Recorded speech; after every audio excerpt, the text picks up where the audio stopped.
Alô, gravando mais um Psicologia Sincera. É isso. Pra lá, e foda-se pra cá, e foda-se pra todo lado. E aí, Você já se auto-sabotou? Vive em relacionamentos complicados? Segue entre tapas e beijos com a sua família? Já esteve perdido em algum momento na sua carreira? Você não está sozinho. Em Psicologia Sincera, eu, Ana Luísa, E eu, Ana Tereza, vamos comentar os mais diversos assuntos do nosso cotidiano, sempre com uma opinião sincera. pode ser que você se identifique ou não com as nossas análises e reflexões. Mas aí você vê se a carapuça serviu.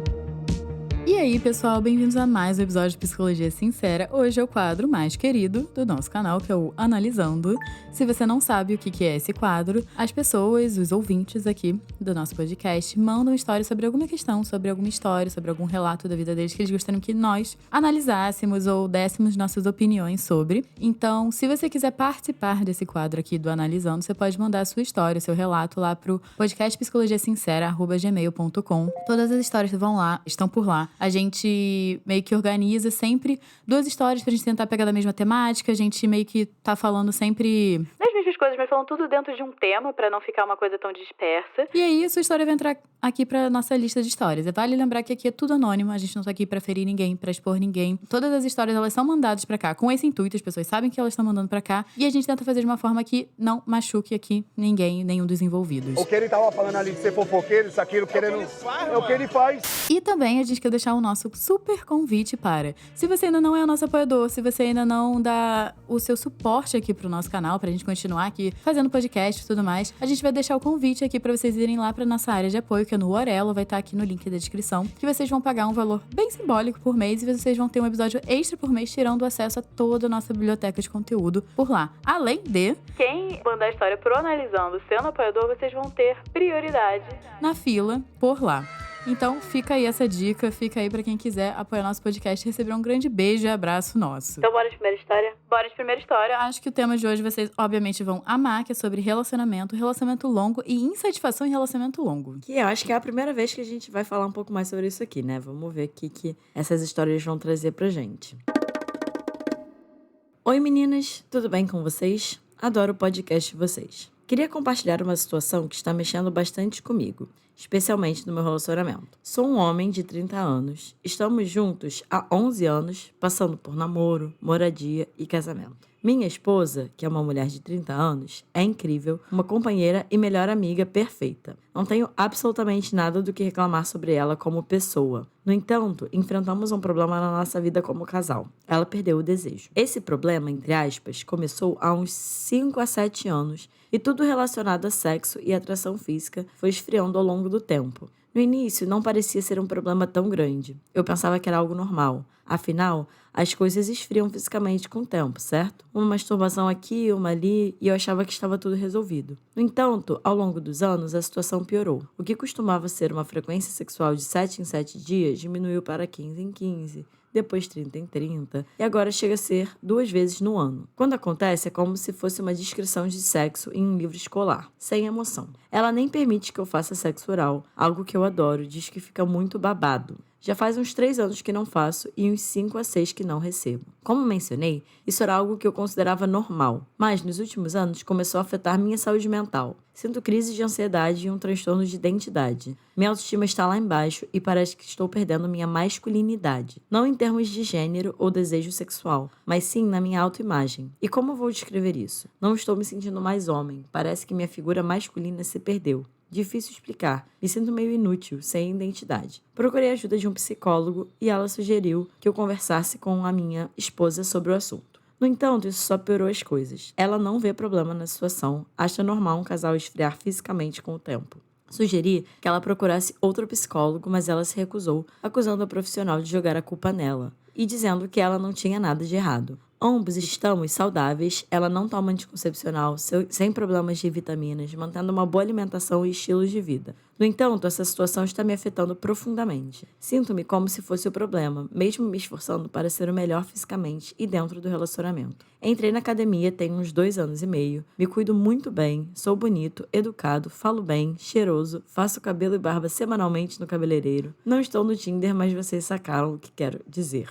Tipo, sou um 8 de 10, sei disso, mas me sinto um 2 de 10. Tento ser o marido perfeito, mais do que isso, tento abraçar tudo, então arrumo a casa, lavo o banheiro. Eu sei que sou básico, mas o que eu quero dizer é que não deixo nada a desejar. Sou romântico, carinhoso, atencioso, incentivador, proativo, faço sem ela pedir, sei como o fato de ter que pedir é um fardo mental para muitas mulheres, com a casa e com atividades dela. Sou o orgulho da sogra, embora eu me dedique ao máximo sendo um marido atencioso, romântico, prestativo e carinhoso, nada disso desperta o desejo dela. Nem mesmo gestos simples como abraços e beijos. Joguei fora camisinhas porque elas venceram. Ela jogou fora roupas íntimas sensuais porque ela não se interessa mais em usar. Para ela foi normal, mas para mim isso bateu fundo. Sabe o que me quebra mais? Ela diz que tem nojo de pênis. Tem nojo de encostar. E como fica a minha cabeça? Eu tenho literalmente um grudado no meu corpo. Falar sobre sexo, fazer brincadeiras e carinhos simples são considerados coisas de adolescentes para ela. Chegou um ponto em que entrei em crise porque não queria mais ter desejo. Para não entristecê-la, ela ficava irritada com os meus desejos adolescentes, entre aspas. Achei que poderia ser nossa rotina. Ambos trabalham em casa, comecei a passar mais tempo longe, indo na casa da minha mãe, ficava 4, 5 dias longe de casa. Nada. Saímos, comemos fora, nada. Motel, nada. Segundo ela, é tudo muito sujo. Tiramos férias, praias, viagens, hotel, nada. Com isso, nesse último ano, eu fui me afastando. Estava cansado. Eu não tentava mais. Forçar o abraço, o beijo, o carinho, a massagem sexual, o beijinho no pescoço, a massagem sexy, chamar ela de gostosa. No entanto, é importante ressaltar que ela é uma pessoa incrível. Se tivesse que dar uma nota, seria 10 para ela e 9 para nosso relacionamento. Não quero perdê-la. Ela é literalmente minha melhor amiga, mulher da minha vida, a única. Em todas as outras áreas, nosso relacionamento é perfeito. Tudo maravilhoso. A ansiedade volta quando penso em terminar com alguém que é praticamente nota 10. Onde eu encontraria outra pessoa assim? Às vezes me sinto injusto por reclamar de um relacionamento 9 de 10 quando tem gente lutando por um 6 de 10. Senti algo que odeio sentir. Raiva. Raiva dela não entender isso. De evitar conversar, de não procurar ajuda. Quando pergunto se sou eu, ela diz que não, que eu sou perfeito. Parece que ela se acomodou com a situação. Então, suprimiu meu desejo para manter o nosso relacionamento incrível, que nós temos. Porque se ela tivesse desejo, ou melhor, falta dele, o nosso relacionamento talvez já tivesse acabado. Então, hoje o desejo não existe para ela. Tentei conversar recentemente com ela. Ela disse que terminar um relacionamento perfeito é burrice. Falei novamente da falta de desejo de sexo. Ela disse que me ama, mas não sente desejo, nem por mim, nem por ninguém. Resolvemos tentar novamente, agora com o tempo, e ver se esse desejo volta. Mas estou achando difícil, apesar de estar de coração aberto para tentar. Gostaria que o problema fosse eu, porque se fosse eu poderia resolver. Quais são as suas dicas? Bem, primeiro de tudo, eu queria dizer que sinto muito que você, que tá me falando que cuida muito de você, investe em se autodesenvolver, em tentar melhorar, esteja se sentindo tão mal nessa situação, porque eu tô vendo que você realmente tá tentando. Não me parece que tá sendo por falta de tentativa sua. Só que quando eu fui ouvindo a sua história, você falando o quanto é incrível, a relação é incrível, você é incrível, ela é incrível. Sabe uma coisa que me veio pela cabeça? Você pode discordar, porque eu vou falar, as outras pessoas estão ouvindo aqui também. Mas me pareceu um pouco um processo de negação. Porque se tá tão perfeito, por que você não tá feliz? É uma pergunta que tá me vindo muito forte aqui. Porque eu acredito que a relação ela pode estar perfeita em vários aspectos. Mas você não tá suprido sexualmente. Eu fico até me perguntando se você também não tá suprido em outras áreas que você não tá vendo. Porque o sexo tá vindo muito latente, assim, na relação. Mas eu tô vendo que vocês têm essa incompatibilidade sexual, porque sexo é importante pra você. Você quer ter uma vida sexual. E ela, por outro lado, tem crenças em relação ao sexo. Você consegue ver que várias vezes no seu texto ela falou de coisas de ser sujo, de ser inapropriado. Isso são crenças que ela tem ao longo da criação dela sobre o que é sexo e sobre o que é sexualidade. Que ela vai precisar olhar. E não é tão fácil, porque sexo ainda é um assunto muito tabu na nossa sociedade. Então, ela tem ideia que sexo não existe numa relação a longo prazo. Você tem ideia que sexo existe numa relação a longo prazo. Temos uma incompatibilidade. Como é que vamos resolver essa incompatibilidade, dado que os dois querem estar juntos? Mas ela tem crenças sobre relação e sexo diferentes das suas, que eu acho que isso tá causando muito atrito. E aí que entra o quanto cada um quer olhar para as suas próprias crenças, para os seus próprios aprendizados sobre sexo e mudar e tomar atitudes diferentes diante disso, porque tá me parecendo que você tentou fazer algumas concessões, mas não tá feliz. E ela até que tentou fazer uma concessão ou outra, mas também não tá feliz. Então, realmente a sensação da história que você passa é um beco meio que sem saída. Sim, exatamente. Também fiquei com uma sensação de beco sem saída. O que eu queria trazer, assim, que mais... A primeira coisa que me veio, o quanto que... Até você falou que queria umas dicas, né? E eu acho que todos nós, eu queria dizer que de alguma forma, gostaríamos que se relacionar fosse mais simples do que é, assim. Eu acho que essa é uma boa história pra mostrar, gente, que relacionamentos... E aí quando a gente ainda coloca relacionamentos longos... E aí ainda mais quando envolve o tema de sexualidade... E a sexualidade eu não tô falando no sentido de orientação sexual, tô falando no sentido, assim, da relação com a pessoa com a sua própria sexualidade. A relação da pessoa com sexo, com tesão, com desejo, enfim. É muito mais complexo do que eu acho que a gente gostaria, porque faz a gente realmente lidar com algumas coisas que eu não sei se tem muito um certo ou errado. Tirando um adendo. Quando a gente fala de violência, em qualquer âmbito, mas agora falando de sexualidade, né?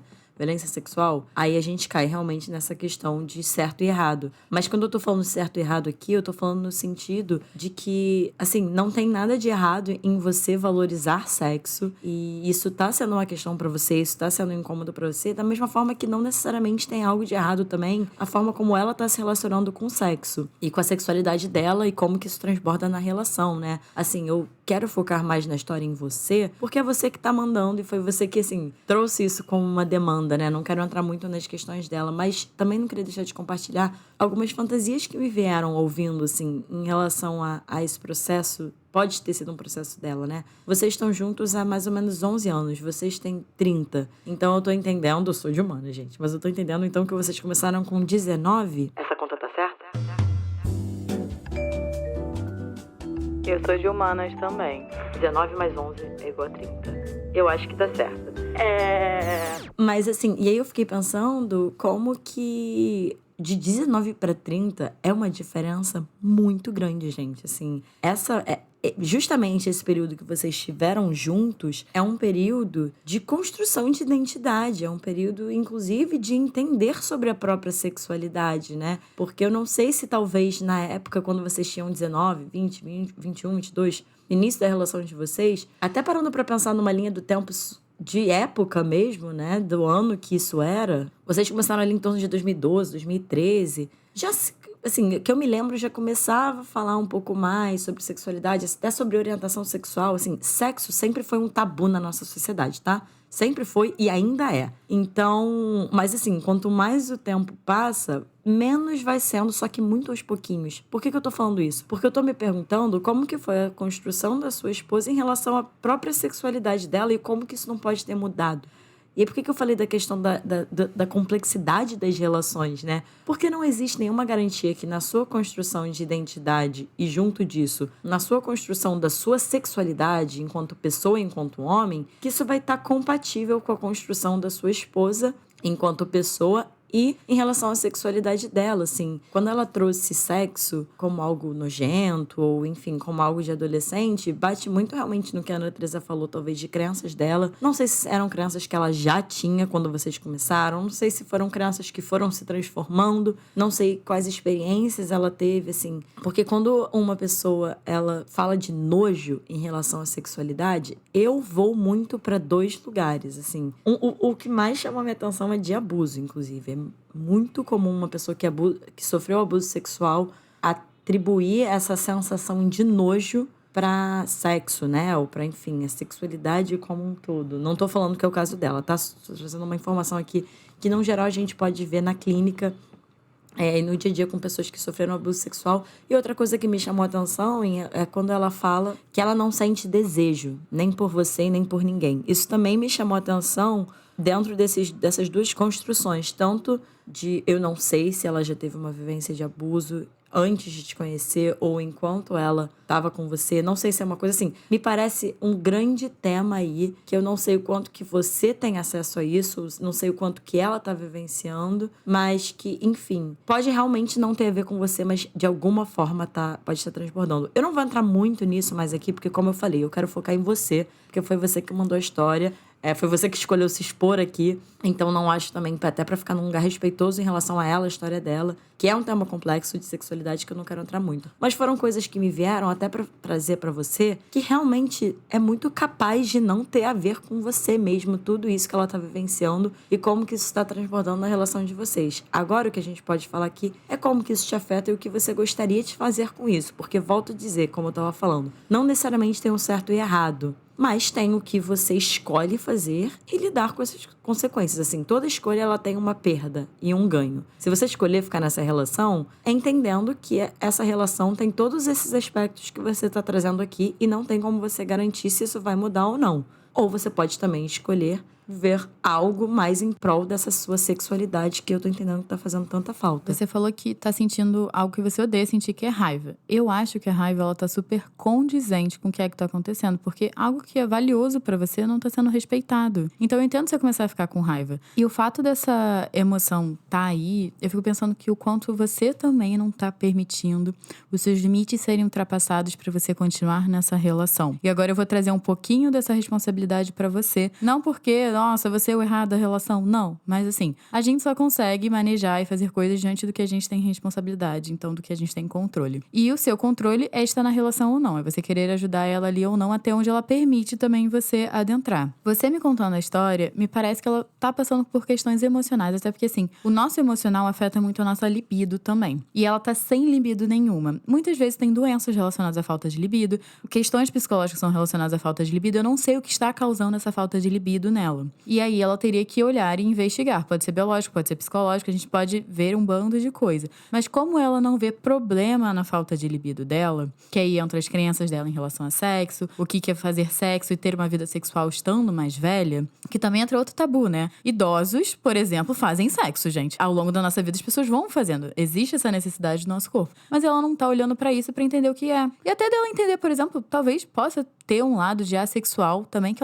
ela tem que entender, e ela tem que entender a sexualidade dela. Só que ela não tá olhando pra essas coisas. E eu acho que a Ana Luísa falou muito bem que dado que a relação está estruturada dessa forma, você quer continuar com ela sabendo que ela tem dificuldade de olhar pra essa questão que tá te afetando tanto? Porque eu tô entendendo que você não tá suprido emocionalmente. Por mais que ela seja sua melhor amiga, a única e tudo mais, talvez isso não seja suficiente pra te suprir. E olha que coisa frustrante. E aí, o que você faz? Que você não é a primeira pessoa que eu conheço, tanto na minha clínica quanto na vida pessoal, a fazer. Estou me sentindo rejeitado. Então, como é que eu vou tentar lidar com isso? Eu vou ficar cada vez mais padrão pro que a sociedade acha que é romântico, mais padrão pro que a sociedade acha que é beleza, mais padrão pro que a sociedade acha que é um bom relacionamento. E aí, ela vai me aceitar. Sendo que não tem nada a ver com você. Você ser o marido incrível, ter aparência incrível, ter um emprego incrível, não vai te fazer manter as pessoas perto de você. Sinto te dizer isso hoje. Eu fico pensando, assim, pra próxima história, porque do que você tá contando da história, não parece ter algo a ver com você.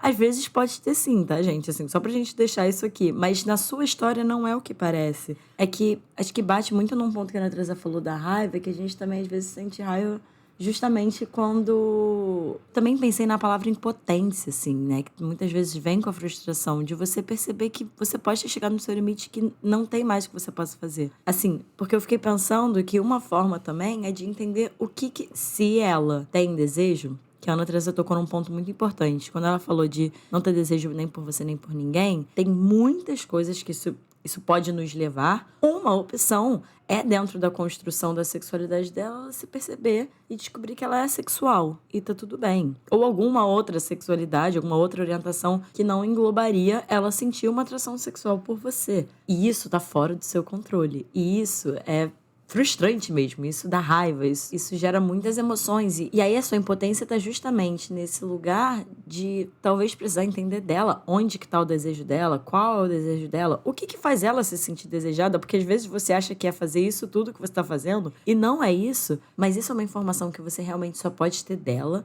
e a partir do momento que ela, pelos motivos dela, não tá escolhendo compartilhar isso com você, olhar pra essa questão, realmente a bola, como a Ana Teresa falou perfeitamente, volta pra você, né?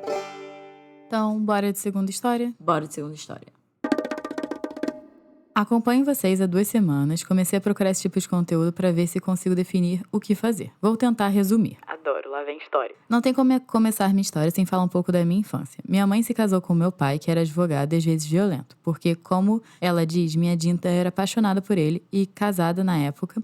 Então, ela diz que só casou com ele e teve filho, no caso eu, porque não queria tragédia na família. Então, eu nasci dessa linda história de amor. Minha mãe teve depressão pós-parto, pois quando eu tinha 3 meses, meu pai se drogou e queria me roubar para levar para a mãe dele me criar. Então, meu Dindo atirou nele e ele acabou falecendo de infecção no hospital. Cresci sem pai. Eu sempre fui a filha que não deu trabalho. Eu sempre quis não dar trabalho. Eu sempre quis cuidar de tudo, ser mediadora. Sempre quis pertencer, mas parecia que não pertencia. Cresci assim sem poder dar trabalho. Minha mãe se casou de novo e teve minha irmã, muito problemática. Então agora eu tinha que cuidar de mim, dela, da minha avó, da minha mãe. Pelo menos vi assim até os meus 7 anos. Cresci sem dar trabalho e com 17 anos conheci meu marido. Ele era virgem e crente e eu da Umbanda e já tinha tido um relacionamento 1 ano com um cara de 20 anos mais velho que eu. Eu com 15 e ele com 35, idade da minha mãe. Casei em 1 ano com meu esposo, que tem uma mãe com traços narcisistas. Sofreu bullying na escola, tem baixa autoestima, e aí eu cheguei e me dediquei pra cuidar da vida dele.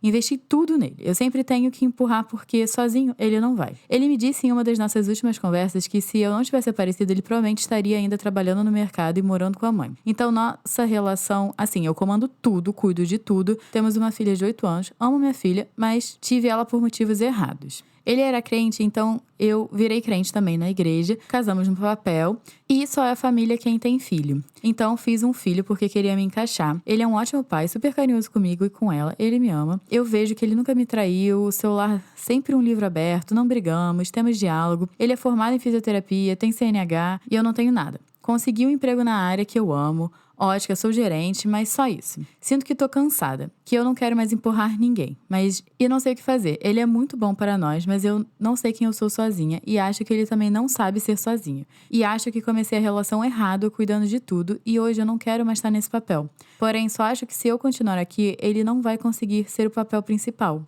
Hoje eu não sinto mais vontade de ter relações e em dias que eu não queria, tem dias que eu não queria ninguém por perto. Tô pensando em alugar um lugar pra mim e de repente tentar a distância como namoro de início, porque as pequenas coisas me incomodam demais. Ele tem TDAH, então desastrado ele é. Minhas coisas vivem quebradas, perdidas, enfim. Tô na dúvida de estar sendo egoísta por querer um tempo pra mim. Quero dividir a guarda da nossa filha em 15 em 15, né, quinzenal, para podermos ser sozinhos também. E acreditando assim que possamos nos tornar indivíduos novamente e não só uma única carne. Cresci determinada a nunca fazer minha filha crescer sem pai. Botei na cabeça que quando tivesse um filho com alguém, seria para sempre. Mas a que custo? Tô infeliz e me sentindo péssima porque ele é uma pessoa ótima e me sinto a vilã da história. Nossa, muita coisa nessa história, né? O que mais me chamou a atenção, na verdade, foi bem esse finalzinho quando você fala. Botei na cabeça que quando tivesse um filho com alguém seria pra sempre, mas a que custo? Eu não sei se você percebe, mas aí você foi um pouco a sua própria terapeuta fazendo isso. Por quê? Vou tentar explicar. Parecido com o que a gente estava falando na primeira história, todos nós, eu acho que a gente até falou isso bastante aqui no podcast, temos as nossas crenças em relação ao mundo, em relação aos relacionamentos, e isso a gente aprende de vários lugares, principalmente das nossas referências, assim, né, dos nossos modelos de relação. Aí também, por exemplo, uma pessoa que frequenta a igreja, todos esses lugares sociais onde a gente cresce, onde a gente vive, eles vão meio que nutrindo a gente com essas crenças de como que as coisas deveriam ser, o que tá certo, o que tá errado, enfim. O que acontece muitas vezes é que quando a gente vai vivendo, experienciando as coisas, às vezes a gente se depara com situações que como se elas fossem contra, entre aspas, ou elas nos abrissem margem pra gente desafiar essas nossas crenças. Muitos de nós acabam não desafiando e aí, geralmente, é aí que a coisa dá uma desalinhada. Por quê? Justamente por isso, assim, porque isso a gente percebe muito na nossa clínica, né, Ana Tereza, assim, de pessoas que vêm, às vezes, com crenças muito rígidas de como as coisas deveriam ser. E se, às vezes, a vida, entre aspas, ou um relacionamento, uma relação com família, um trabalho, enfim, a vida nos coloca, muitas vezes, assim, em desafio dessas situações que realmente nos fazem questionar. E se a gente fica rígido, frequentemente a gente acaba ficando preso nessas situações que a gente verdadeiramente não gostaria de estar. E aí, eu achei muito interessante quando você se fez essa pergunta de a que custo, porque muitas vezes o nosso trabalho enquanto psicólogos, e aqui inclusive no podcast, é questionar vocês em relação a essas crenças que muitas vezes estão rígidas, que tudo bem, você e qualquer pessoa que tá ouvindo pode se questionar em relação a isso e ver que faz sentido. Assim, não tem certo e errado necessariamente, parecido com o que eu tava falando na primeira história. A questão é se faz sentido com o que você hoje, a pessoa que você é hoje, o que você gostaria hoje. Porque falando em rigidez, a gente também fica muito rígido, às vezes, em quem a gente era há 5, 10 anos atrás. Ou em aquilo que a gente aprendeu, como eu estava falando, né? Como essas crenças. E a gente chama também, muitas vezes, daquilo que a gente tem como nossos valores.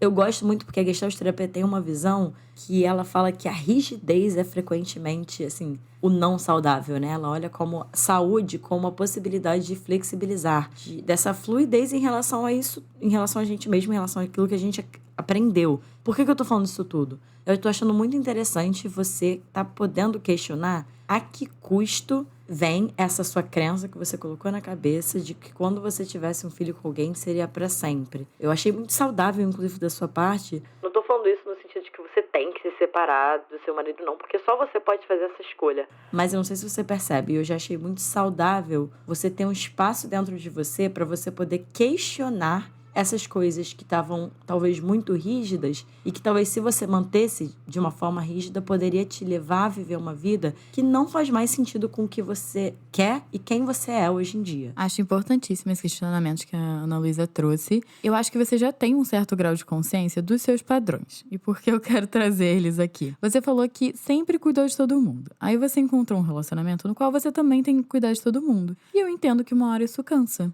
Até porque, obviamente, você vai cuidar da sua filha, é uma responsabilidade sua, e você vai cuidar de você, mas eu entendo que o que você tá trazendo aqui nessa história é que você sempre se responsabilizou além pelas pessoas. Em relação à carreira delas, em relação à felicidade dela, à vida delas. E é muito cansativo quando você tá tendo que segurar esses pratinhos, até porque muitas das coisas você não tem controle. Então você fica o tempo inteiro tentando controlar as pessoas, sendo que as pessoas são as pessoas. Assim, elas vão fazer o que elas bem entendem com a vida delas no final do dia. E aí entra um pouco da dependência emocional do seu marido, porque ele deixa completamente você moldar ele a forma que você deseja. O que eu fico pensando quanto também é saudável pra ele na relação. Tá numa relação no qual ele não tá encontrando também a individualidade dele. Eu acho que você foi muito certa em, se eu continuar nessa relação, será que ele vai conseguir se individualizar de mim, né? Se separar como pessoa? Não sei. Talvez consiga, talvez não consiga. Mas aí vai ser o processo dele, que nem a gente tá falando. A gente tem que lidar com a relação que a gente tem, não com a relação que a gente pode vir a ter com a pessoa. Porque são coisas diferentes. Mas que bom que você tá ciência desse seu padrão. Por quê? Porque se for o caso de você não estar mais com ele, se for uma decisão sua que, né, a decisão que fizer sentido pra você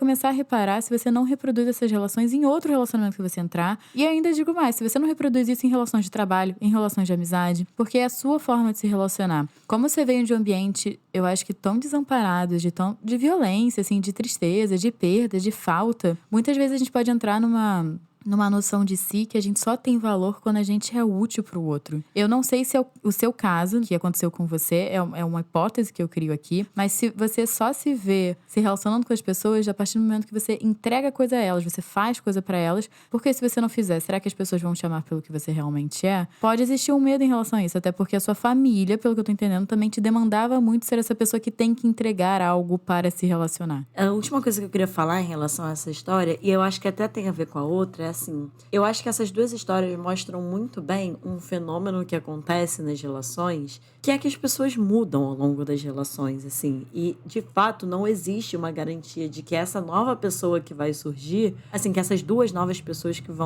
vão se transformando vão se encaixar. E mais uma vez bato na tecla do certo e errado. Não tem certo e errado.